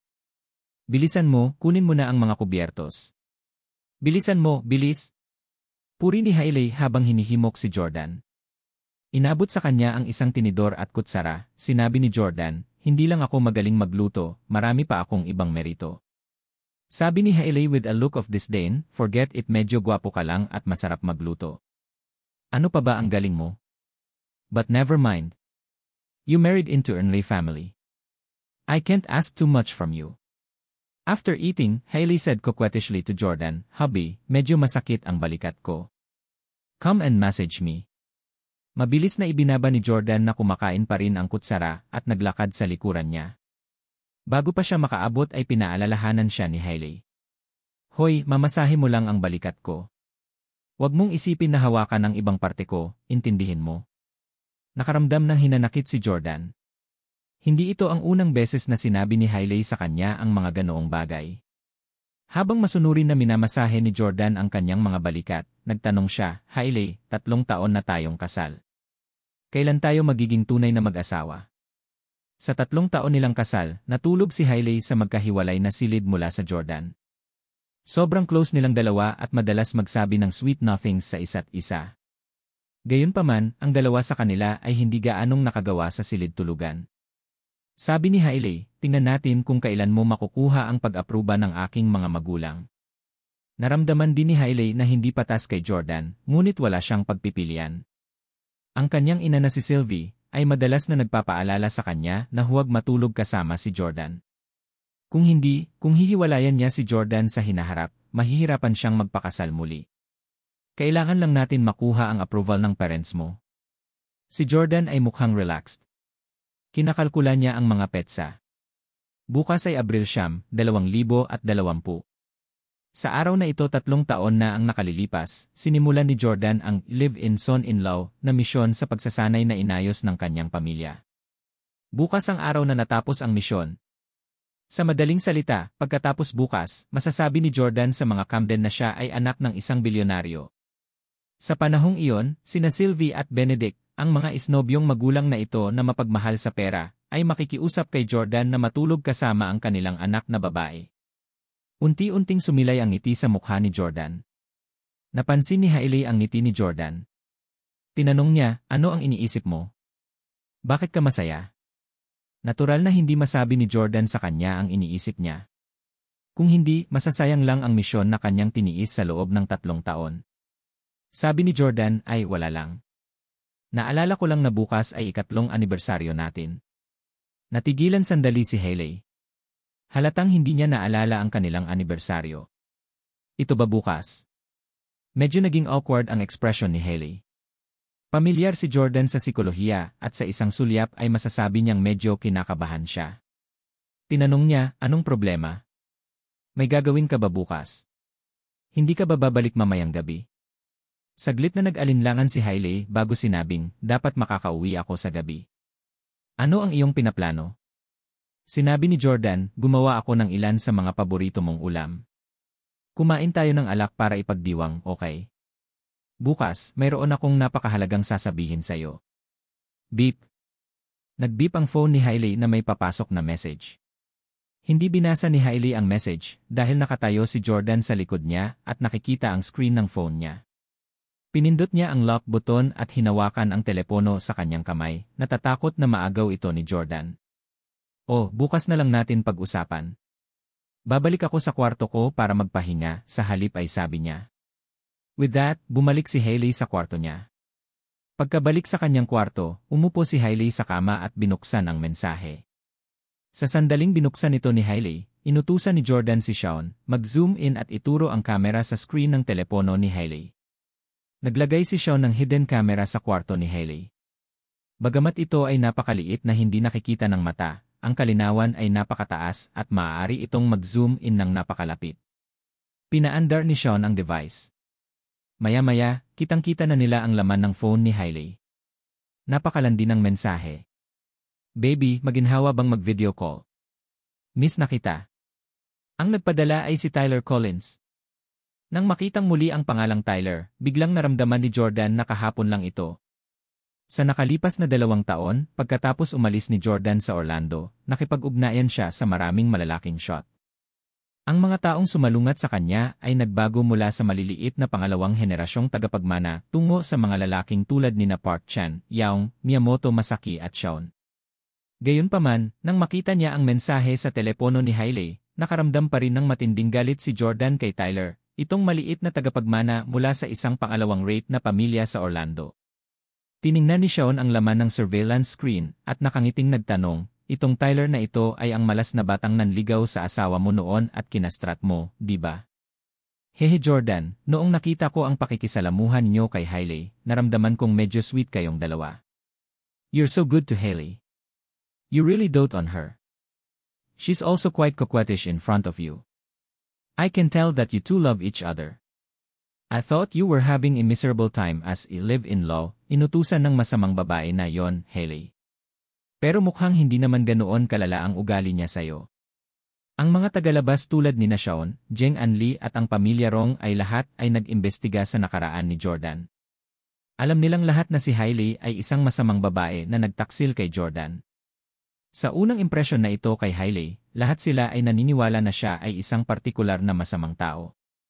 Gayunpaman, sa katotohanan, sa loob ng 3 taon na nanirahan siya sa mga Camden, medyo maganda ang ugali ni Hailey sa kanya. Kung tutuusin, siya ay mula sa isang mayamang pamilya at may mga pangunahing asal. Hindi siya magsasabi ng anumang bagay na masyadong masama. Sa kabilang banda, madalas magsalita ang mga magulang ni Hailey kay Jordan dahil sila ay mga nakakatanda at hindi nila gusto si Jordan bilang kanilang manugang. Mahal ni na Jordan at Hailey ang isa't isa noong panahong iyon. Lalo na noong unang taon ng kanilang kasal. Sila ay pansamantala ngunit matamis sa isa't isa at labis na na-miss ni Jordan ang mga malabo na araw na iyon. Noong panahong iyon, estudyante pa si Hailey sa universidad. Napaka-inosente niya at hindi pa naging masama. Kung si Hailey ay talagang pasaway na babae na may masamang ugali, paanong mahuhulog si Jordan sa kanya? Noon, kahit niloko siya ni Hailey, hindi naman magagalit si Jordan. Hindi na sana niya kakantahin ang malungkot na kantang iyon pagkatapos malaman na matagumpay na nag-propose si Tyler kay Hailey. Walang sinabi si Jordan kay Shawn. Dati na ang lahat. Si Shawn ay hindi isang kaibigan na dapat ibahagi ang kanyang nararamdaman. Pinindot ni Hailey ang video chat function at tinawagan si Tyler. Magsisimula na ang video call nila.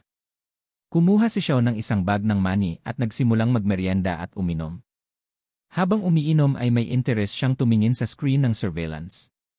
Hindi nagtagal ay sinagot ni Tyler ang video call. Babe, kumain ka na ba? Tanong ni Tyler sa video. Tumango si Hailey.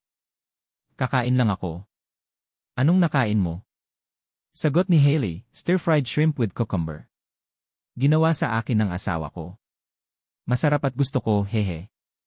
Habang pinagmamasdan ni Jordan ang screen at nakikinig sa tunog mula sa device sa pakikinig, puno ng galit ang kanyang mukha.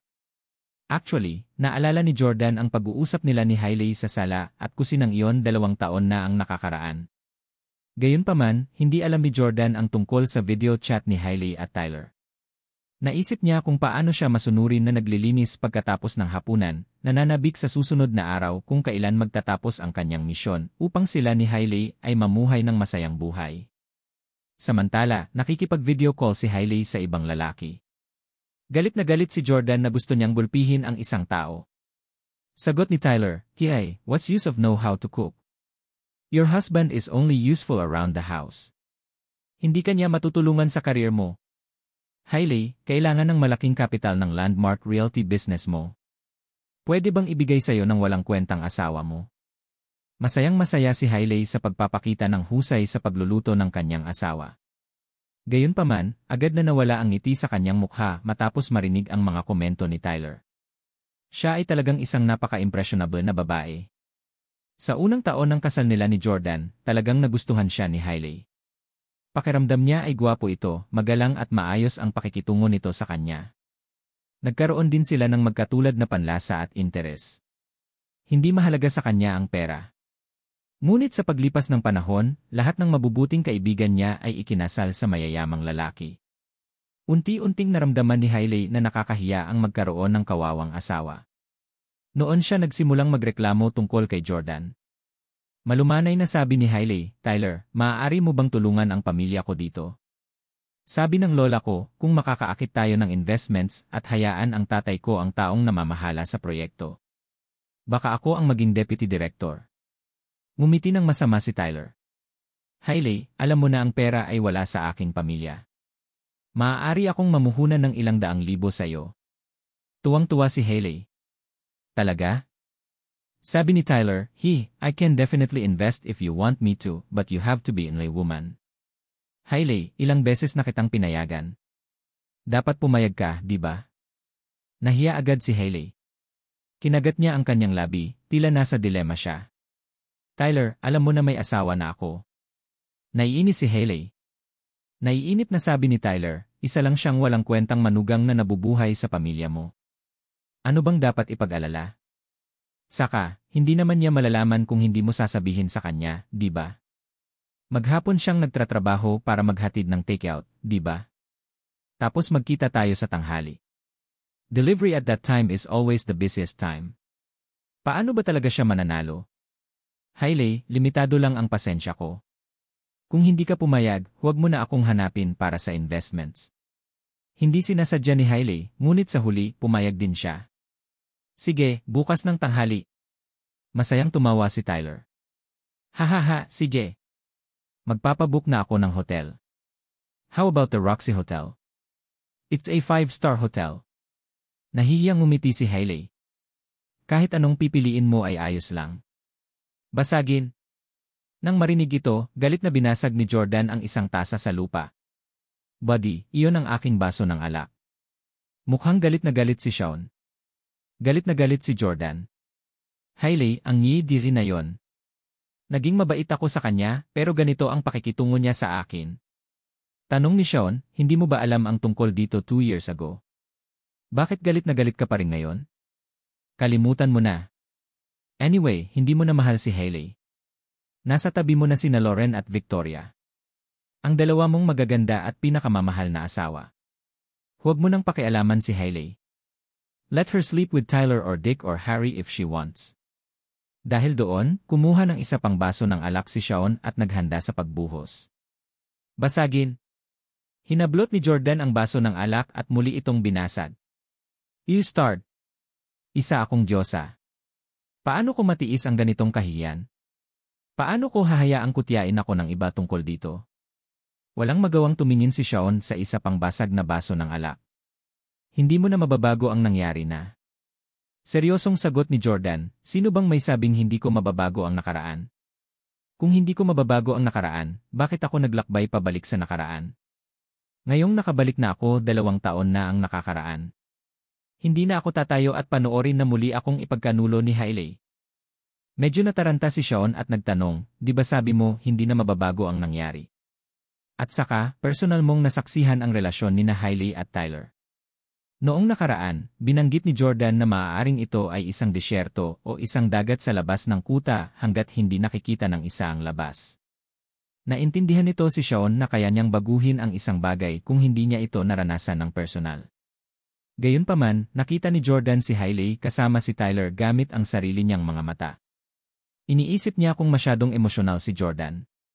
Nakalimutan na niya ang basic concept na ito dahil gusto niyang pigilan si Hailey sa pagpapahiya sa kanya. Pero sabi ni Jordan, sino ba ang nagsabing nakita ko ito ng sarili kong mga mata? Nakita ko lang si Hailey na nakabathrobe sa parehong silid ng hotel ni Tyler.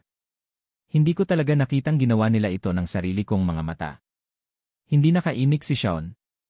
Naisip ni Sean sa kanyang sarili, buddy, syempre hindi sila maaaring gumanap sa harap mo para panoorin mo.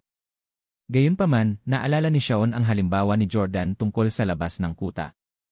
Dahil hindi nakita ni Jordan si Hailey na gumawa ng aktual, ibig sabihin ba noon ay may pagkakataong baguhin ito? Natigilan si Sean. Gusto mong baguhin ito? Paano? Siyempre, kailangang pigilan ni Jordan na mangyari ito. Si Jordan ay naglakbay pabalik noong 2020 upang iligtas si Victoria. Ang orihinal na petsa ay ang araw na unang nagkita sina Jordan at Victoria, 0 Abril 2020. Ngunit nagkusa si Rong Huangde na itakda ang petsa ng kanilang pagdating ng 2 araw na mas maaga. Nagkataon, binigyan nito ng pagkakataon si Jordan na baguhin ang katotohanang may relasyon si Hailey. Isang araw bago ang unang pagkikita ni na Jordan at Victoria, na bukas, ay Abril 9. Noong araw na yon, natuklasan ni Jordan na niloloko siya ni Hailey noong nagde-deliver siya ng takeout. Agad niyang inayos ang kanyang bagahe at umalis ng gabing iyon. Kinabukasan, ika-negatibo 0 ng Abril, ay ang lola ni Hailey, ang ika-negatibo 80 kaarawan ni Old Mrs. Camden. Sa birthday banquet na ito unang nakilala ni Jordan si Victoria. Buti na lang at nauna akong dumating 2 araw. Kung hindi, niloko na naman ako. Naikuyom ni Jordan ang kanyang mga kamao. Hinding-hindi niya hahayaang maulit ang trahedyang ito. Sa ngayon, ibinaba na ni Hailey ang video call kay Tyler. Nakaupo sa kama, medyo nanlumo si Hailey. Say, Jordan, hindi ko ine-expect na ibibigay ko ang first time ko sa iba pagkatapos mong ikasal sa loob ng 3 taon. Kung alam mo, siguradong magagalit ka. Baboy ka, bakit ang tapat mo? Hindi ka naglalakas loob na pumunta sa kwarto ko dahil lang sa sinabi ko. I've been looking forward to you barging into my room and doing something with me. Tumawa ng malakas si Sean nang marinig ito. Jordan, sumasang-ayon ako kay Hailey. Opisyal na kayong mag-asawa. Mahal na mahal mo siya noon at mas makapangyarihan ang pamilya mo kaysa sa pamilya niya. Bakit ka naging tapat? To think na 3 taon mo siyang hindi ginalaw. Kahit na ginawa mo, ano ang magagawa ng Camden sa'yo? Hindi ka natatakot sa isang hamak na pamilya. Nang marinig ni Jordan ang kanyang mga salita, talagang nagsisi siya. Kung alam niya lang na ganoon ang iniisip nito, hindi siya magtitiis ng 3 taon. Ang puso ng mga babae ay hindi maarok. Sa tuwing magkakaroon sila ng matalik na pag-uusap, mahigpit na pipigilan ni Hailey si Jordan na lumayo. Pero sa totoo lang, inaabangan niya ang gagawin ni Jordan. Sabi ni Jordan, noon, masyado akong proud. Bilang isang inapo ng pamilyang Steele, lagi kong iniisip na pagkatapos ma-expose ang identity ko, hihilingin sa akin ni Hailey na patulugin ko siya. Tumango si Sean. Bilang isang bilyonaryo, hinamak ni Jordan ang pagpilit sa isang babae. Bumangon si Hailey sa kama at pumunta sa closet niya para pumili ng damit niya. Pumili siya ng napaka-sexy na black lace na damit. Ito ang isusuot ko bukas ng tanghali, bulong ni Hailey sa sarili. Damn it! Damn it! Damn it! This year. Hindi ko hahayaang magtagumpay sila ni Tyler. Muling nagalit si Jordan nang makita niya ito. Habang nililinis ni Sean ang nabasag na salamin, sinabi niya, suportado kita. Gawin natin. Paano mo hahayaan na matikman ng iba ang asawa mo na 3 taon mong inalagaan? Naiintindihan kita dahil galit na galit ako nang inagaw mo si Lota. Ako ang nagpalaki sa kanya ng 18 taon. Nagsimulang pag-isipang mabuti ni Jordan kung paano babaguhin ang nakaraang kaganapan. Bagaman hindi ko personal na nakitang nagsisex sina Hailey at Tyler, narinig ko yon. Pinadalhan ako ni Kaiden ng recording. Sa recording na yon, malinaw kong naririnig ang mga boses ni Hailey at Tyler. Kasama na rito ang operasyon ni Hailey pagkatapos noon. Hindi na mababago ang mga bagay na ito. Sa madaling salita, kailangang mawala ang virginity ni Hailey bukas. Nang marinig ang mga katotohanan, nadama ni Shawn na ang bagay na ito ay medyo mahirap.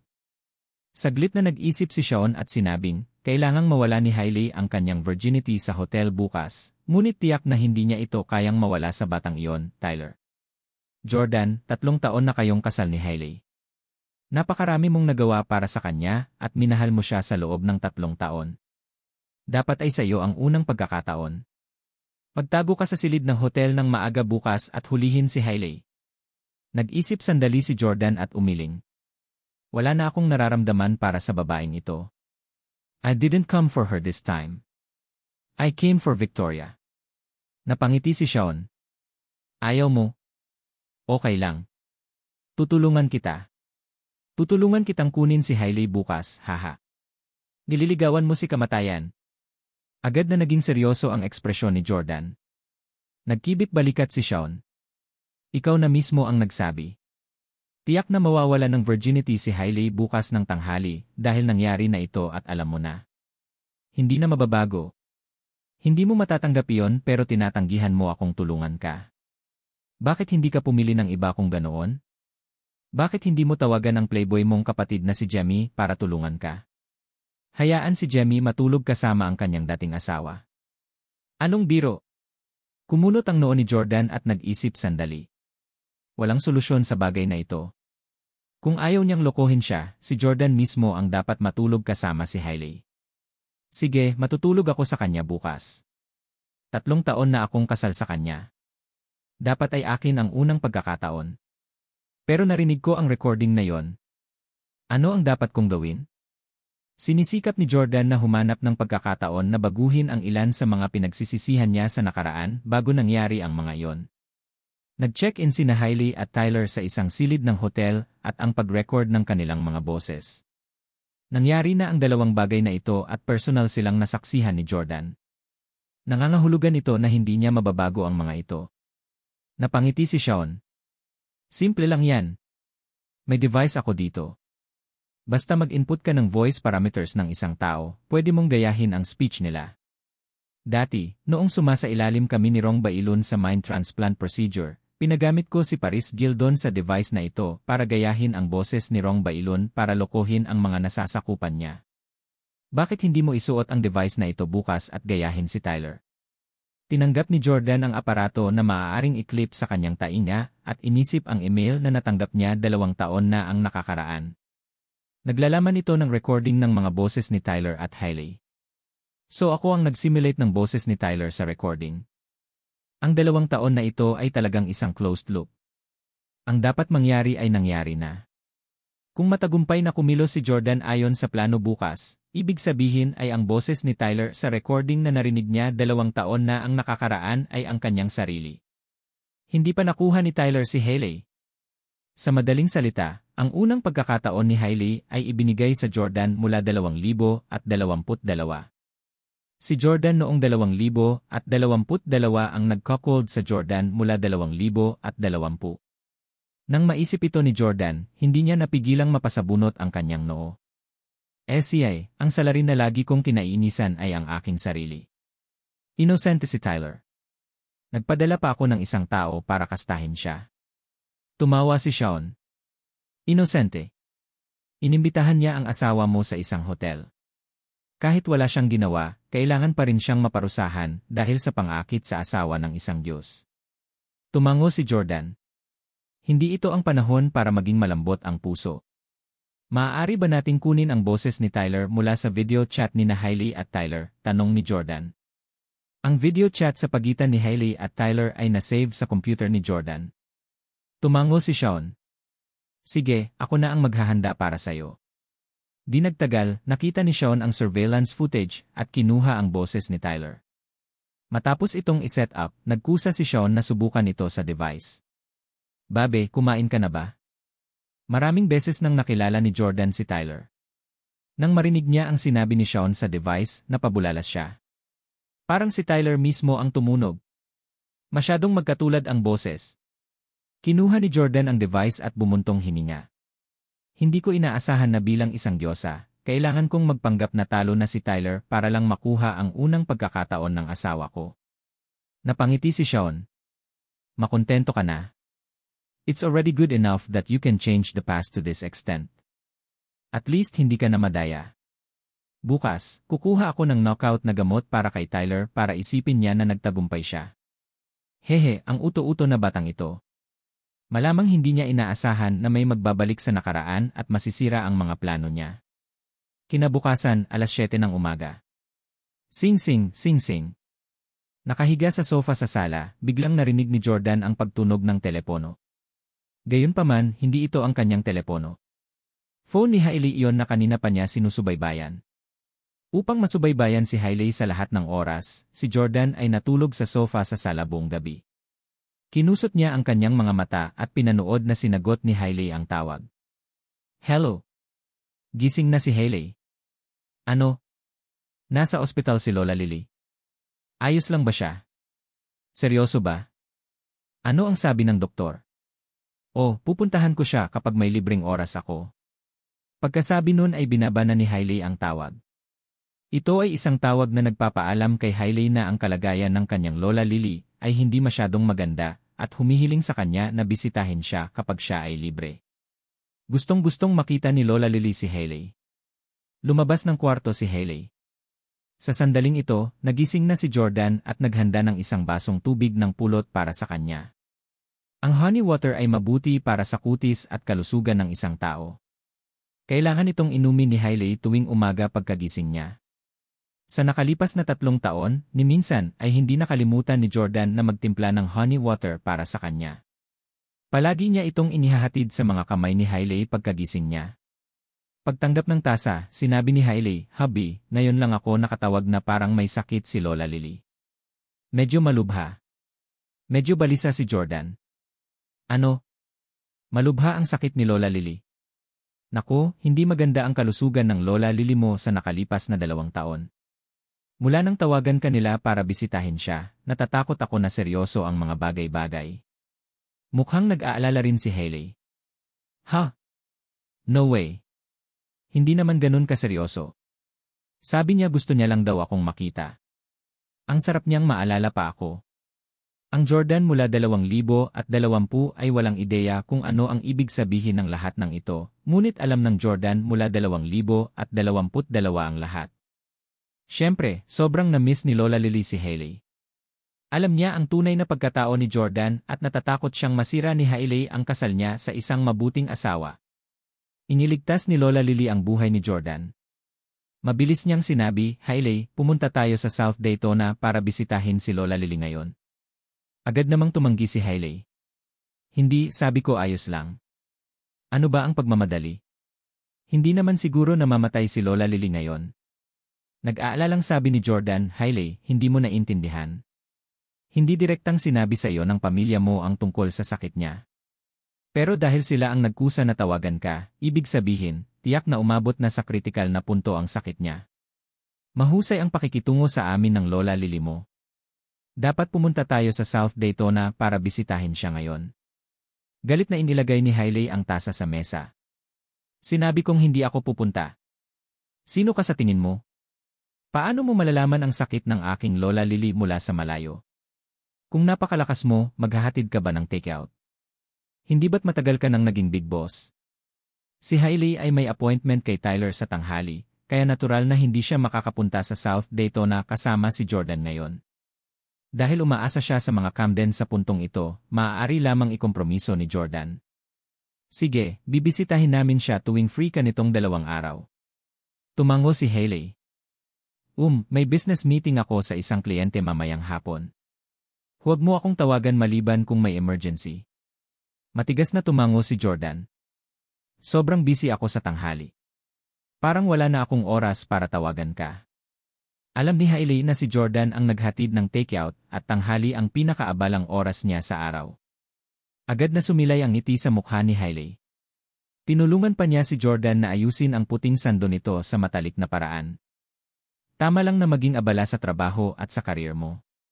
Walang pinagkaiba ang mataas at mababa sa propesyon. Palaging sinasabi ni Drew, Elle at ng iba pa na pinahiya mo kaming Camdens sa pagde-deliver ng takeout. Pero hindi naman siguro. Magaling ang asawa ko sa lahat ng ginagawa niya. Hehe, good afternoon sa pagde-deliver ng takeout. Okay. Masayang ngumiti si Jordan sa papuri ni Hailey. Idiot! Sa tapat ng gusali, sinumpa ni Jordan ang kanyang nakaraan. Mukhang napakalakas ng loob ni Hailey, pinupuri si Jordan sa pagde-deliver ng takeout, pero sa totoo lang, nakahinga lang siya ng maluwag na magiging abala si Jordan sa oras na yon at hindi na siya magkakaroon ng pagkakataong tingnan siya at alamin ang kanyang maruruming gawa. Ang nakaraan niyang sarili ay niloko niya at mumiti pa sa kanya. Hahaha, Dirty Jordan, sino ang minumura mo ng madaling araw? Kagigising lang ni Shawn at naglakad na siya. Tumingin siya sa screen ng surveillance at nakita niya sina Jordan at Hailey na mapagmahal na nakatingin sa isa't isa. Napangiti si Shawn. Haha, parang sobrang in love kayong dalawa. Ang talino talaga ni Hailey sa pag-arte. Nagawa kanyang lokohin nung unang beses na niloko kanya. Bago ka pa niya pinagsilbihan ng honey water. Hehe, sayang naman. Pagkatapos niyang bumalik ngayong gabi, doon na magsisimula ang bangungot niya. Sa wakas ay ika-negatibo siyam ng Abril 2020. Ngayon ay magiging simula ng isang bagong kabanata at ang katapusan ng buhay ni Jordan bilang isang ordinaryong tao. Dahil nahuli niya si Hailey na may relasyon at hiwalayan siya, sinimulan ni Jordan ang isang makulay at kapanapanabik na buhay. Una, nalaman niya ang sikreto ng kanyang pamilya. Pagkatapos, nalaman niyang siya na pala ang bagong Diyos. Sa loob lamang ng 2 taon, ang kanyang mga iniisip, kakayahan, ang mga tao sa paligid niya, at ang kanyang personal na buhay ay nagbago ng husto. Hindi nagtagal, umalis sina Jordan at Hailey sa bahay para magtrabaho. Sabi ni Shawn, umalis na si Hailey. Dapat tayong lumabas at maghanda, di ba? Kung gusto ni Jordan na pigilan si Hailey sa panloloko, kailangan niyang makarating sa hotel room bago dumating ang cheating couple para makapag-set up siya ng ambush. Saglit na nag-isip si Shawn at sinabing, Roxy Hotel. It's a 5-star hotel. It will not be easy to pass security. How about this? I'll use a drone to blow up the glass in that hotel room. You have good stamina. Kahit gaano pa kataas, umakyat ka na lang. Pagkapasok mo, pwede mong palitan ang salamin. Or should we sneak in and steal the room card? Umiling si Jordan. May mga kamera kahit saan sa hotel na yon at may mga service staff kung saan-saan. Huwag tayong mag-take ng risk. Hindi pa tayo nakakapunta dito. Huwag kang gagawa ng mga palihim na bagay. Magiging mahirap kung guluhin natin ito. 5-star hotel lang ito. Marami tayong pera. Tinampal ni Skmid ang kanyang hita. Tama. Makakapaggastos na lang tayo ng pera para makabili ng hotel. Mula nang makontrol ko ang pamilya Skmid, nakaupo na ako sa mga asset na nagkakahalaga ng bilyon-bilyong dolyar, ngunit hindi ako nagkaroon ng pagkakataong gumastos ng pera. Iniinda ako nito. Babayaran ko ang pagbili ng Roxy Hotel. Mayroon akong hindi bababa sa ilang bilyon sa aking bank card. Ang card na binigay ni Rong Huangde sa akin ay 2. Napakaraming pera. Walang paraan na maaari kong tapusin ang lahat ng ito at walang sinuman sa paligid na tutulong sa akin na gastusin ito. Nakakainis. Talagang nabahala si Shawn dahil dito at si Jordan ay may parehong pag-aalala sa kanya. Nang malaman ni Jordan na ang pamilyang Steele ay isa sa 8 lihim na pamilya sa mundo, napagtanto niya na sobra-sobra ang pera nila para gastusin. Isa na siyang Diyos ngayon. Kung wala ang pamilya Rong, siya ang may huling say sa mundo. Maaaring gumastos si Jordan ng maraming pera gaya ng mayroon sa mundo. Ang kanyang kayamanan ay hindi mauubos kahit sa susunod na 100 o 1,000 taon.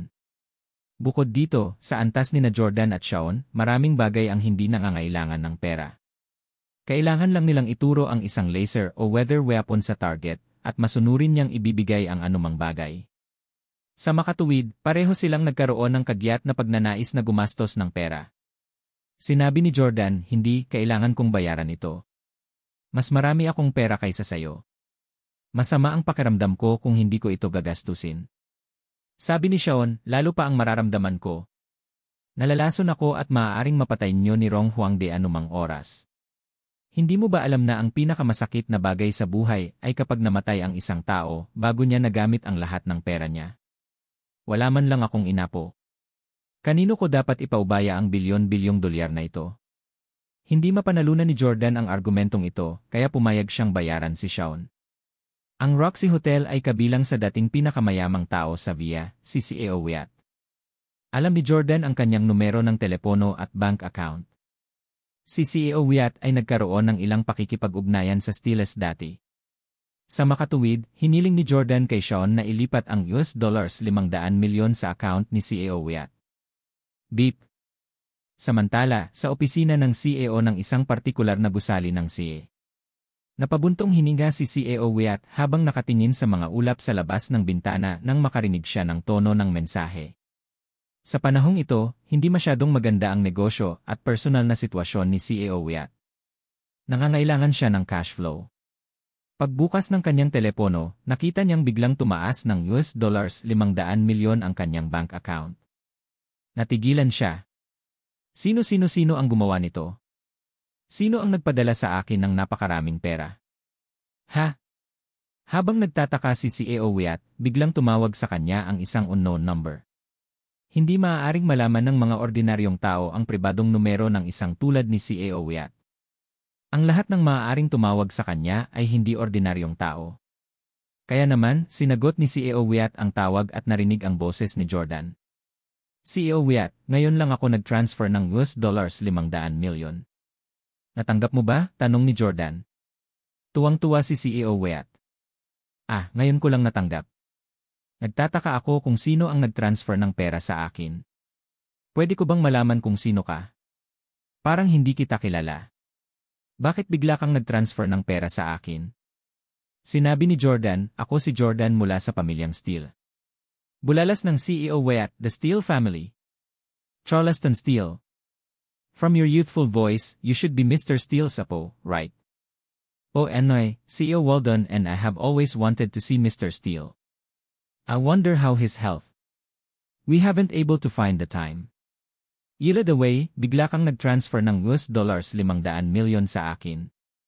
May kailangan ka ba sa akin? May kailangan ba ako? Ngumiti si Jordan at sinabing, tama. Napakasimple lang. Gusto kong bilhin ang Roxy Hotel mo sa Orlando. Nang marinig yun ni CEO Wyatt, dali-dali niyang sinabi, you want my hotel. Simple lang di ba? Just say the word and I'll give it to you. There's no need to pay me. Seryoso. Isa pa, sobra-sobra na ang ibinigay mo sa akin. My hotel is worth only about $100 million at most. It's not worth $500 million. Sabi ni Jordan, sa kaibigan ko yung pera. Sinabi ko na rin sa kaibigan ko na kailangan lang niyang mag-transfer ng $250 milyon. Pero, sobra-sobra ang pera niya at hindi niya kayang gastusin lahat. Kung hindi pa siya maglilipat, hindi siya komportable. Hindi naman ganoon kalaki, kaya tanggapin mo na lang. Naramdaman ni CEO Wyatt na umiyak. Palagi siyang nagagawang ipagmalaki ang kanyang kayamanan ng may mahinahong pagwawalang bahala. Kaya lang hindi nakatiis ang iba. Ngayon, nagsiselos siya na may ibang taong makapagpapamalas ng kanilang kayamanan sa ganitong paraan. Masyadong maraming pera ang lalaking ito. Nagagawa ba niyang magbigay ng dagdag na $250 milyon? Gusto ko rin ng mga ganyang kaibigan. Nagmamadaling sinabi ni CEO Wyatt, ang mga kaibigan ni Mr. Jordan ay talagang bukas palad. Kung may pagkakataon, sana ay makilala ka at ang iyong mga kaibigan. Ikaw na ba ang pumalit sa hotel ngayon? Utusan ko ang aking mga tauhan ng hotel na lumabas at ibigay ito sa iyo. Sinabi ni Jordan, hindi, huwag hawakan ng sinuman. Dadalhin ko ang jade pendant ng aking pamilya sa hotel mamaya upang patunayan ang aking pagkakakilanlan. Ipaalam lamang sa iyong mga tauhan at hilingin sa kanila na makipagtulungan sa akin. Sabi ni CEO Wyatt, sige, kukunin ko talaga silang makipagtulungan sa iyo.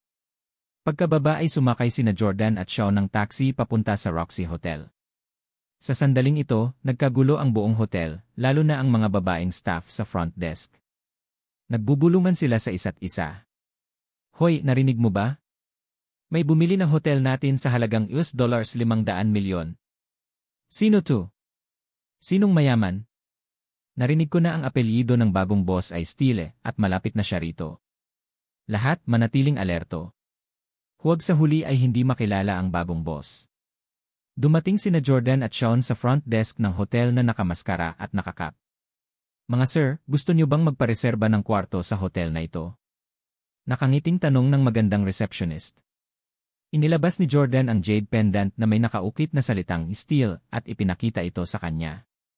Takot na takot ang babaeng staff sa front desk kaya nanghina ang mga paa nila. Pagbati. CEO Steele.